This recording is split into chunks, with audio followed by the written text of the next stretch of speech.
सभी दोस्तों को नमस्कार। आप सभी का स्वागत है Hindi Adda exam express with M Kumar के साथ। आज हम लोग समीक्षा अधिकारी मुख्य परीक्षा के बारे में बात करेंगे और एक महत्वपूर्ण पॉइंट पे बात करेंगे। वह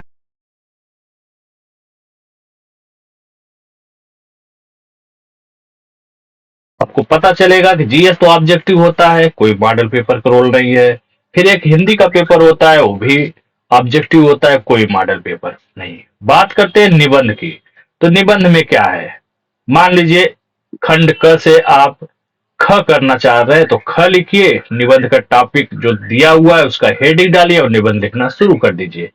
वहां भी मॉडल पेपर कोई आवश्यकता नहीं, और है भी तो मैंने निबंध लिख के आपको बकायदे दिखाया है, दोबारा फिर से बता देंगे।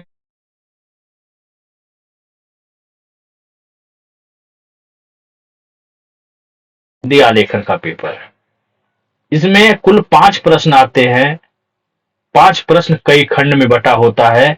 यहाँ पे मॉडल पेपर की बहुत जरूरत पड़ जाती है, क्योंकि बहुत से लोगों को यही नहीं पता होता है प्रश्न संख्या लिखना है या नहीं लिखना है, सारणी में कितने खाने होते हैं, शीर्षक कहाँ पे लिखा जाना चाहिए, सिंगल इन्वर्टेड कामा होना चाहिए, डबल होना चाहिए, एक शीर्षक लिखना चाहिए या दो लिखना चाहिए या तीन लिखना चाहिए, कितनी संख्या हो सकती है मैक्सिमम शीर्षक की, हेडिंग डालना चाहिए, कहाँ डालना चाहिए, कहाँ नहीं डालना चाहिए, या कॉपी पर आप किस साइड में क्या लिख सकते हैं, क्या नहीं लिख सकते हैं। बहुत से लोग ये छोटी छोटी गलतियां करते हैं, जिसका खामियाजा उनको भुगतना पड़ जाता है। इसलिए मैं चाहता हूं कि आप लोग ये गलती मत करें। ये छोटी छोटी चीजें सब कोई बताता नहीं है, मैं इसलिए बताता हूं कि ये छोटी छोटी चीजें ही मिल करके एक बार एक समय आता है बड़ी चीजें बनती है। बड़ी चीजें बनने का मतलब है कि आपकी सफलता में चार चांद लगाती है ये छोटी छोटी चीजें ही मिल करके।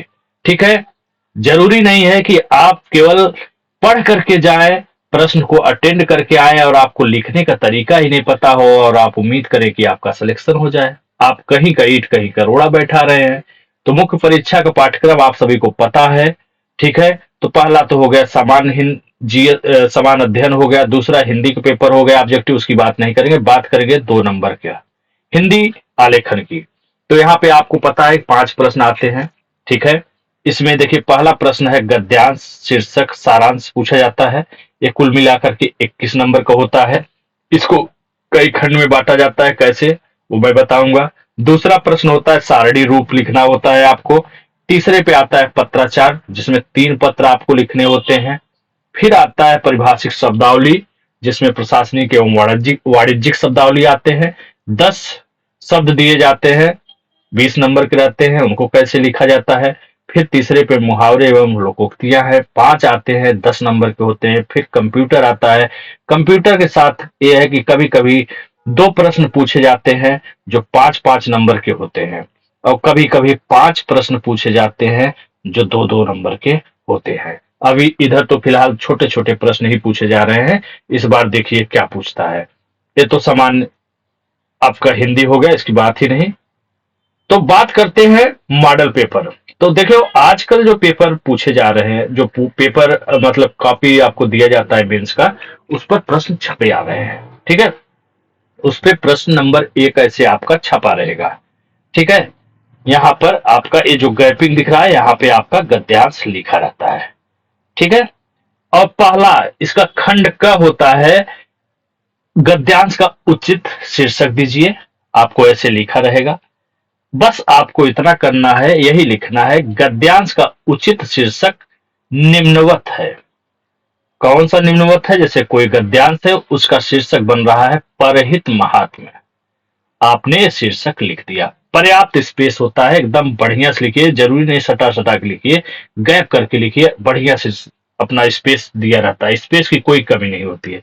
और ध्यान रखिएगा सिंगल इन्वर्टेड कामा लगाया जाता है। ठीक है? Single inverted comma, double inverted comma कभी भी शीर्षक में नहीं लगाया जाता है, 20 बार बता चुका हूं। कहां लगाया जाता है ये भी बता चुका हूं। ठीक है? उसके बाद आते हैं खंड ख पे। खंड ख में दिया रहता है उपर्युक्त गद्यांश में रेखांकित पंक्तियों की व्याख्या करना है। 3 पंक्ति दिया रहता है, 3 पंक्ति को देखो, एक नंबर आप यहाँ पे डाल दो जो इधर साइड में, इधर आपको कुछ नहीं लिखना होता है, कार्यालय के उपयोग के लिए होता है, जो एग्जामिनर आपका कॉपी चेक करता है उसके लिए स्पेस होता है, इधर आपको कुछ नहीं लिखना होता है। तो यहाँ पे देखो एक नंबर आपने डाल दिया, पहला जो रेखांकित पंक्ति है उसका पहला अक्षर डाल दिया, इधर से लास्ट 1-2 अक्षर डाल दिया, फिर आपने हेडिंग डाल दिया, इसकी व्याख्या करना है, ससंदर्भ व्याख्या, प्रश्नगत व्याख्या पंक्ति के माध्यम से लेखक ने क्या कहा है, क्या कहना चाह रहा है, वो सब आप लिखते चले गए, और आपका जब पैरा खत्म हो गया तब आपने यहाँ पे कोई 2 शब्द यहीं से निकाल लिया, यहाँ पे एक शब्द हेडिंग डाल दो, अर्थ डाल दो, यहाँ मान लो प्रत्यक्ष, प्रत्यक्ष शब्द है, प्रत्यक्ष का मतलब है सामने, ठीक है, अर्थ लिख दिया। ऐसा नहीं है कि कॉपी चेक करने वाले को प्रत्यक्ष पता नहीं है, बस एक तरीका होता है, सुंदर लगता है। फिर आइए आ जाइए दूसरे दूसरे जो है पंक्ति पर रेखांकित अंश पर, तो उसका भी पहला अक्षर लिख दिया, डॉट डॉट डॉट, ऐसे ऐसे डैश डैश मत करना, डॉट डॉट बिंदी बिंदी, फिर लास्ट लिख दिया। फिर ससंदर्भ व्याख्या, लेखक उपर्युक्त गद्यावली में ये कहना चाहता है, लिखते हुए चले गए, पैरा आपका यहाँ पे खत्म हो गया। अब यहाँ पे देखो शब्द, शब्दार्थ लिख दिया, शब्द और अर्थ लिख दिया, यहाँ पे बदल दो, टिप्पणी की चीख लिख दो, कोई महात्मा गांधी ने लिखा हो, कहा हो, कोई कबीरदास ने कहा हो, तुलसीदास ने कहा हो, जयशंकर प्रसाद ने कहा हो, किसी ने भी कुछ कमेंट कहा हो जो इस गद्यांश से ताल्लुक रखता हो। ऐसा नहीं है कि बात हो रही है यहाँ विज्ञान की तो आप मैथ की करने लगे, ठीक है, जो ताल्लुक रखता हो, उससे मिलता जुलता हो, आप यहाँ पे टिप्पणी कर दीजिए। टिप्पणी हमेशा डबल इन्वर्टेड कामा में होता है, ठीक है, और फुल स्टॉप के बाद लगता है, पहले मत लगा के फुल स्टॉप बाद में करना, ठीक है। फिर आगे तीसरे रेखांकित अंश में पहला शब्द ले लिया, अंत का 1-2 ले लिया, ससंदर्भ व्याख्या, उपर्युक्त गद्य खंड के व्याख्या रेखांकित अंश का निहितार्थ। आप लोगों ने कुछ चीजें ध्यान ही नहीं दिया, देखो तीनों में मैंने ससंदर्भ व्याख्या की शुरुआत कैसे किया है। यहाँ पे देखो कहे हैं प्रश्नगत व्याख्या पंक्ति के माध्यम से लेखक, दूसरे में देखो बदल दिया उपर्युक्त गद्यावली में, और तीसरे में देखो बदल दिया उक्त गद्य खंड के व्याख्या रेखांकित अंश का निहितार्थ। इस तरह आपने इसको भी लिख दिया। फिर यहाँ पे मान लो टिप्पणी नहीं याद आ रहा है तो कोई बात नहीं, यहाँ पे शब्दार्थ हेडिंग डाल दिया, यहाँ पे शब्द लिख दिया, फिर अर्थ लिख दिया। मान लो यहाँ कोई शब्द मिल गया, 2 शब्द, 2 से ज्यादा मत दीजिए, ज्यादा नहीं, उसका अर्थ सामने लिख दीजिए। तो ये हो गया आपका पहले प्रश्न का खंड का। क्या हुआ, खंड क में शीर्षक लिख दिया, खंड ख में रेखांकित अंशों की व्याख्या हो गया, और उसके बाद ग आ गया। ग में क्या है, गद्यांश का सारांश लिखना है, ये 6 नंबर का होता है सारांश, 3 नंबर का शीर्षक होता है, 4 12 नंबर के रेखांकित अंश। यहाँ पे आपने सारांश हेडिंग डाल दिया, लिख दो भैया सारांश। सारांश मैंने बताया था 2 लाइन 3, अरे जो भी है सारांश लगभग 1/3 से 1/4 के बीच में होना चाहिए, थोड़ा 19-20 आगे भी हो जाता है तो कोई बात नहीं, कंप्लीट होना चाहिए। इस तरह से आपका पहला प्रश्न समाप्त हो गया। ये मॉडल पेपर है, चिंता ना करो, कंप्लीट लिख करके भी एक मॉडल पेपर में दिखाऊंगा। अभी तो मैं केवल ऐसे दिखा रहा हूँ सादा कॉपी, जैसे आपको हूबहू दिया जाता है का आयोग के अंदर जब आप परीक्षा देने जाते हो, ठीक है, आयोग किस प्रकार कॉपी देता है, बस मैं ये दिखाने का प्रयास कर रहा हूँ। दूसरा प्रश्न शुरू हो गया, दिए गए पत्र, कोई आपको यहाँ पे पत्र लिखा रहेगा, ये पत्र का स्थान मैंने छोड़ा है, ठीक है, यहाँ पे पत्र लिखेगा, लगभग अक्सर सरकारी पत्र का ही उदाहरण दिया रहता है, इसी को कह देता है कि आप सारणी में प्रस्तुत करिए। तो आपने यहाँ पे सारणी पत्र लिख दिया। यहाँ क्या लिखना है, कथा थोड़ी लिखना है, परिभाषा लिखना है। यहाँ पे परिभाषा मैंने बकायदे बताया है, परिभाषा लिख दीजिए, सुंदर लगेगा। फिर आओ भैया 6 लाइन बनाओ, यहाँ पे थोड़ा कम रखना स्पेस, पत्र संख्या में थोड़ा सा हल्का सा कर देना, दिनांक व स्थान, प्रेषक, प्रेषित, विषय और आशय का थोड़ा सा ज्यादा छोड़ना, इन सब की अपेक्षा इसका स्पेस ज्यादा। ध्यान रखना ये लाइन जो बॉर्डर है इसको क्रॉस नहीं करना है, और इधर वाले लाइन को क्रॉस नहीं करना है, इसी लाइन के बीच में ही आपको लिखना है, ठीक है, इसी के अंदर ही लिखना है।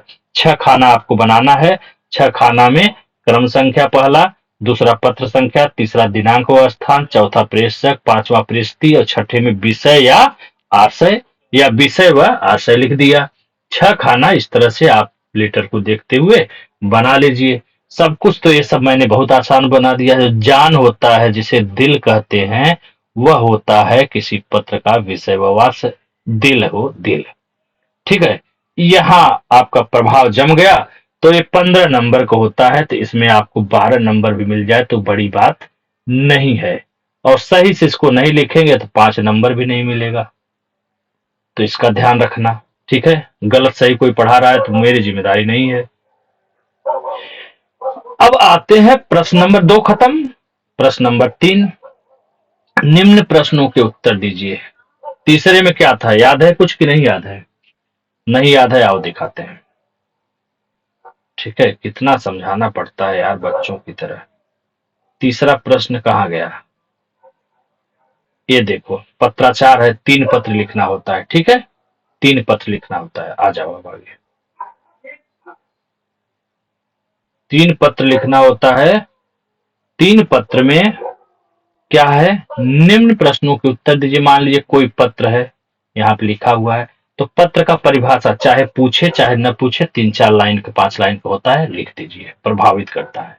विशेषता समय है तो ठीक है, 4-5 लिख दीजिए, नहीं समय है तो कोई बात नहीं, ठीक है। ऐसे पॉइंट डाल करके 1 नंबर 2 नंबर डालने से अच्छा होता है पॉइंट बना दीजिए, चाहे स्टार बना दीजिए, चाहे ऐसे तीर बना दीजिए, चाहे जो डिजाइन का और अच्छा बनाना है तो ऐसे बना दीजिए, जो मन करे वो बना दीजिए, ठीक है। नंबरिंग डालने से अच्छा है, इस तरह से आप करने की कोशिश करिए।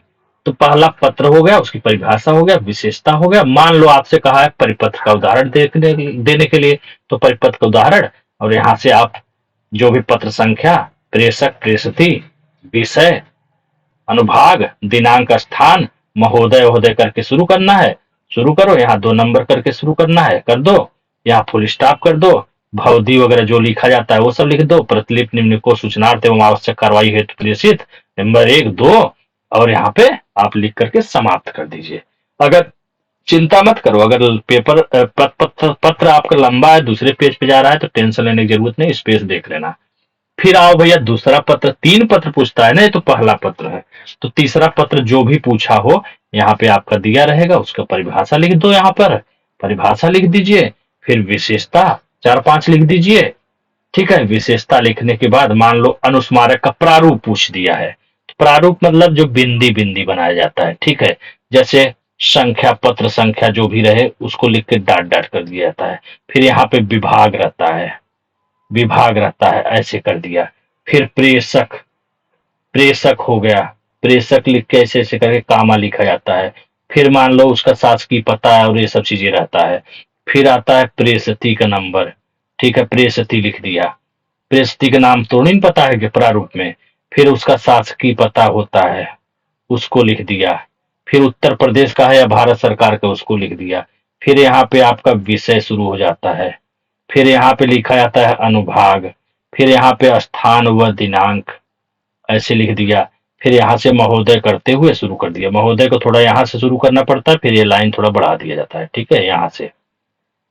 तो इस तरह से आपने लिख दिया, और जो नीचे सब फॉर्मेलिटी रहेगा वो सब करके आपको पत्र को समाप्त कर देना है। फिर आना है तीसरा पत्र, जो कि ग में आएगा। तीसरा पत्र का परिभाषा आपने लिख दिया, यहाँ पे पत्र आपका छपा रहेगा, क्या लिखना है, परिभाषा लिख दिया। फिर विशेषता हेडिंग डाल दिया, विशेषता 4-5 पॉइंट लिख दीजिए। नहीं लिखना है मत लिखिए, समय नहीं है तो लिख देंगे तो अच्छा रहेगा, नहीं तो परिभाषा तो कम से कम लिखिए ही। विशेषता अगर पूछता है तब तो स्पेशली लिखना ही होगा, तब थोड़ी ना मैं बोल रहा हूं कि नहीं मत लिखिएगा। अगर नहीं पूछता है तब, समय कम रहता है तब लिखना जरूरी नहीं है, लेकिन परिभाषा जरूर लिख दिया करिए, पूछे चाहे न पूछे, ठीक है। परिभाषा लिख दिया, उदाहरण या प्रारूप जो भी दिया है उसको आपने बना दिया। और जब कह ही रहा है विशेषता हमको बताइए या अंतर बताइए इन पत्रों में, तब तो अनिवार्य हो जाता है करना ये। मान लो तीसरा पत्र, तीसरा का मैं उदाहरण दे रहा हूँ, ग में तीसरा पत्र आपका आ जाएगा। मान लो परिपत्र का उदाहरण, कार्यालय आदेश का उदाहरण किया है, कार्यालय आदेश हेडिंग डाल दिया, और यहाँ पे आपने शुरू करना, शुरू हुए प्रेषती, यहाँ पे संख्या वगैरह लिख दिया, प्रेषती प्रेषक ये सब शुरू कर दिया। और इस तरह से आप लिखते हुए यहाँ पे पत्र समाप्त कर दिए, या दूसरे पेज पे जा रहा है तो ले जाओ, कोई समस्या नहीं, पेज अगर दिया हुआ है तो दिया ही रहता है। फिर अब हो गया आपका चौथा प्रश्न। चौथा प्रश्न में कह रहा है निम्नलिखित प्रश्नों के उत्तर दो। अब चौथा प्रश्न क्या है, अरे वही पारिभाषिक शब्दावली जी। तो मान लो कह रहा है कि क में निम्नांकित शब्दों का हिंदी रूप लिखिए। तो यहाँ पे आप लिख दो शब्द और यहाँ पे भैया हिंदी रूप हेडिंग डाल दो। पहला शब्द लिख दिया, दूसरा शब्द लिख दिया, तीसरा लिख दिया, चौथा लिख दिया, पांचवा लिख दिया। इसी के चित्र में इसका हिंदी रूप लिख दो। ठीक है। फिर खंड खंड ख नहीं ख आएगा। क हो गया, ख हो गया, खंड ही समझो। चार को दो खंड में बांट दिया है, क और ख में। अब यहाँ कह रहा है निम्नलिखित शब्दों का अंग्रेजी रूप लिखिए। तो यहाँ पे शब्द लिख दो, यहाँ हेडिंग अंग्रेजी रूप कर दो। फिर भाई पांचों शब्द जो भी है अपना लिख डालो सामने, इसका अंग्रेजी रूप, हिंदी रूप। ठीक है, समझ में आ गई बात। अब एक हो देखो, बाहर बाहर भी लिख सकते हो, अंदर भी लिखे हो तो कोई समस्या, बहुत बड़ा इशू नहीं है। ठीक है। अब इतना ध्यान रखिएगा, इधर कुछ फालतू मत लिखिएगा। ठीक है। अब जैसे मान लो यहाँ प्रश्न संख्या 4 यहाँ पड़ा हुआ, अब तो आयोग ही छाप के देता है। का आप यहाँ भी लिख सकते हो, यहाँ भी लिख सकते हो, बहुत इशू इसका नहीं है। ठीक है। अब आ जाओ भैया ग ध्यान है, चौथे प्रश्न का ग है लोकोक्ति और मुहावरा। तो पहला लोकोक्ति आपने यहाँ पे आपको छपा हुआ मिल जाएगा। आपको सिर्फ हेडिंग डालना है अर्थ, तो अर्थ लिख दिया। फिर यहाँ पे इसका प्रयोग दिखा दिया 3-4 लाइन में, जैसा स्पेस रहे। कम स्पेस देता है तो लोकोक्ति मुहावरा में थोड़ा कम स्पेस मिला था, मैं तो दिया था तो कम था। अगर देख लेना इस बार ज्यादा रहेगा तो उस हिसाब से मैनेज करना, नहीं 2-2 लाइन में दे देना। फिर दूसरा वाला मुहावरा, अरे भाई 5 आता है ना, फिर यहाँ पे छपा रहेगा, आपको अर्थ हेडिंग डालना है, प्रयोग डालना है, अर्थ लिख दिया, प्रयोग लिख दिया 2 लाइन। इसी तरह तीसरा, चौथा और पांचवा करेंगे। फिर आ जाएगा प्रश्न नंबर 5। प्रश्न नंबर 5 क्या है, कंप्यूटर से है। ठीक है। अगर 2 प्रश्न आएगा तो यहाँ लिखा रहेगा। ठीक है, आपको बस उत्तर देते चला जाना है, तब ये 5 नंबर को हो जाएगा। फिर दूसरा लिख दोगे, फिर ये भी 5 नंबर का होगा। अन्यथा अगर छोटे छोटे पूछेगा 5, तो तीसरा, चौथा और पांचवा ऐसे छपा रहेगा, फिर उस हिसाब से अपना उत्तर दीजिएगा। ठीक है। अब बात करते हैं, इस तो सादा पन्ना दिखा दिया। कुछ लोग कह रहे होंगे अरे सादा पन्ना ऐसे मिलता है तो मैं कहां से भर के दिखाऊं। रही बात है भर के भी दिखाने की, तो वो भी मैं मना नहीं कर रहा हूं। एक मैं पूरा का पूरा एकदम लिख करके बकायदे सुंदर सा आप लोगों को दिखा दूंगा, model paper, complete model paper.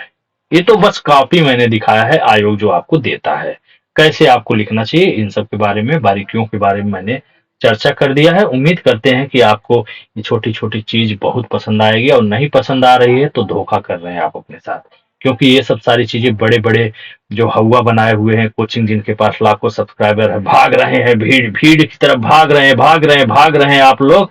सबको ये चीज नहीं बताता है, चाहे तो आप देख लीजिए। वो बताता भी है तो आधा अधूरा, क्योंकि बहुत ज्यादा अनुभव नहीं होता। हाँ, भौकाल जमा लिए हैं भाई, उनके पास सब्सक्राइबर है, तुरंत उनका जो है लाखों में व्यू पहुंच जा रहा है, सब चीजें, तो लोगों को लगता है अरे बाप रे लाखों में व्यू पहुंच गया, मतलब ये तो सर्वश्रेष्ठ है। यही सर्वश्रेष्ठ का भूल ही आपके लिए घातक हो जाता है। सर्वश्रेष्ठ का भूल करना या किसी को इस तरह से सोच लेना आपके लिए सबसे बड़ी गलती का एक कारण बनता है। ठीक है। सर्वश्रेष्ठ कोई नहीं होता है, जो सही चीज बताए वही सर्वश्रेष्ठ होता है। ठीक है। व्यू तो जो है उल्टे सीधे वीडियो के भी बहुत आते हैं, इसका मतलब क्या है, वो अच्छी चीज है। खैर चलिए, जो पढ़ा लिखा है, समझदार है, वो चीजें समझ रहा है कि मैं क्या कर रहा हूं, उसको क्या बता रहा हूं, और उसका क्या क्या लाभ उसको मिल सकता है। बाकी बेस्ट ऑफ लक आप सभी को, मिलते हैं अगले वीडियो में। धन्यवाद। जय हिंद, जय भारत।